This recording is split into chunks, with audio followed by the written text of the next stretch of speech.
Workout गर्नुभन्दा सबैभन्दा पहिले हामी 10 मिनट जति वार्मअप गर्छौँ। वार्मअप गर्नाले वर्कआउट गर्दा इन्जुरी हुने सम्भावना धेरै कम हुन्छ। वार्मअप गरिसकेपछि हामी जान्छौँ ब्याकको पहिलो भेरिएसन सुपरम्यान होल्ड, जसमा हामीले 3 सेट 12 to 15 रेपिटेसन हान्छौँ। सुपरम्यान होल्डका केही फाइदाहरू: लोअर ब्याक स्ट्रङ बनाउँछ, पोस्चर सुधार गर्छ, कोर स्ट्रेन्थ बढाउँछ, ब्यालेन्स र स्टेबिलिटी सुधार गर्छ।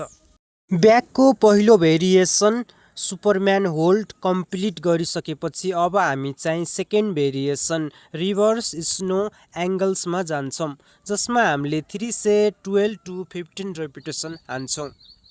रिभर्स स्नो एङ्गल्सका केही फाइदाहरू: अप्पर ब्याक स्ट्रङ बनाउँछ, पोस्चर सुधार गर्छ, ब्याक फ्याट घटाउन मद्दत गर्छ, इन्जुरी हुने सम्भावना धेरै कम हुन्छ।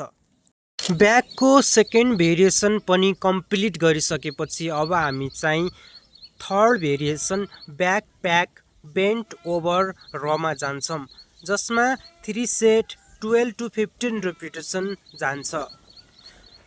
ब्याक प्याक बेन्ट ओभर रका केही फाइदाहरू: ब्याक मसल बिल्ड गर्छ, स्ट्रेन्थ बढाउँछ, पोस्चर सुधार गर्छ, बाइसेप पनि इन्गेज हुन्छ। ब्याकको थर्ड भेरिएसन पनि कम्प्लिट गरिसकेपछि अब हामी चाहिँ last and final variation superman पुलमा जान्छौँ, जसमा 3 सेट 12 to 15 रेपिटेसन हान्छौँ। सुपरम्यान पुलका केही फाइदाहरू: फुल ब्याक स्ट्रङ बनाउँछ, मसल कन्ट्रोल इम्प्रुभ गर्छ, ब्याक सेप इम्प्रुभ गर्छ, कोर पनि इन्गेज हुन्छ।